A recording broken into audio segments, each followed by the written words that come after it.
मैं फिर चुनौती दे रहा हूं हेमंता बिस्वा शर्मा को, क्या ये कंपनी व्योमिंग में उनके परिवार की है या नहीं है?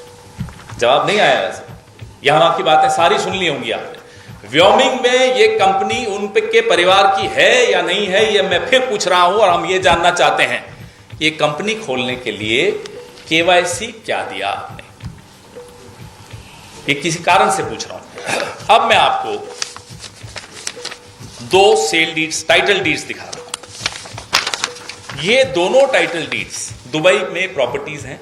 एक फ्लैट है, एक होटल का एक स्वीट है, खरीदा गया है। एम ग्रुप, रिनिकी भुया शर्मा, ये दोनों प्रॉपर्टीज हम फिर से दोहराते हैं।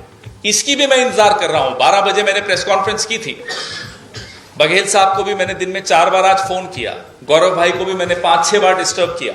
बंधु जी को मैं सुबह से फोन ही करे जा रहा हूं कि साहब जवाब दिया कि प्रॉपर्टीज हैं या नहीं है? बोले नहीं साहब, कोई जवाब नहीं दिया। अगर ये प्रॉपर्टीज रिंकी भूया शर्मा की दुबई में हैं, तो आपने हेमंता जी अपने इलेक्शन एफिडेविट में इसका जिक्र क्यों नहीं किया? बहुत गंभीर सवाल है और इस सवाल से बच रहे हैं। हम जानते हैं क्यों बच रहे हैं, क्योंकि वो भी जानते हैं, इंग्लिश में कहते हैं ना, this is the tip of the iceberg. अभी आइसबर्ग बाकी है और ये सीरीज है। चुनाव भले खत्म हो जाए, ये सीरीज चलती रहेगी हेमंता जी, क्योंकि बंटी और बबली गिरफ्तार होंगे। ये मैं फिर दावे के साथ कह रहा हूं, बंटी और बबली जेल में होंगे। अब वो केवाईसी इन्होंने खुद बनाई, सरकारी है, ये भी जवाब वही देंगे, हम तो नहीं देंगे। ये इजिप्ट का एक पासपोर्ट, जिंदा पासपोर्ट है, एक्सपायर नहीं हुआ है। चुनौती है सरकार को, लाइए। अगर ये फेक है तो क्या ये केवाईसी में फेक डॉक्यूमेंट लगाए उन्होंने? जवाब दें। आपने जो कागज लगाए केवाईसी में वही कागज हमारे पास हैं, और भी बहुत कुछ है, ऐसा नहीं कि यही है। भंडार है कागजों का, चिंता मत कीजिए।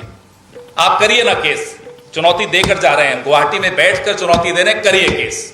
48 घंटे भी क्यों इंतजार कर रहे हैं? आज रात को करिए, खुलवाइए कोर्ट। आपकी तो बहुत चलती है, सुना, कौन रोक रहा है?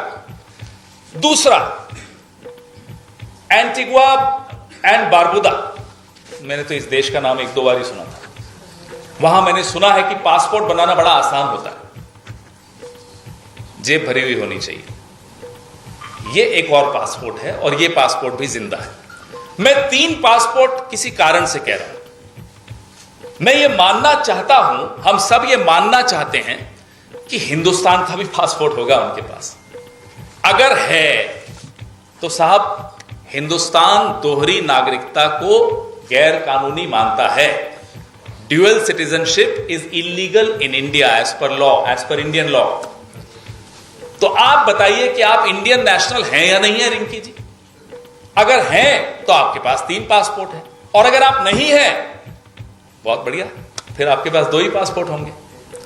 और भी पासपोर्ट निकल सकते हैं। और अगर रिनिकी जी के पास 2 या 3 पासपोर्ट हैं, एक गोल्डन वीजा है, तो क्या यह सवाल जायज नहीं होगा कि हेमंता जी आपके कितने पासपोर्ट हैं? क्या आपके परिवार के बाकी सदस्यों के भी कोई पासपोर्ट्स हैं? ये जरूरत क्या पड़ी इन पासपोर्ट्स की, इन केवाईसी कागजों की? नकली हैं, असली हैं, आपने जमा किए, क्यों किए, हमें नहीं मालूम, आप बताइए।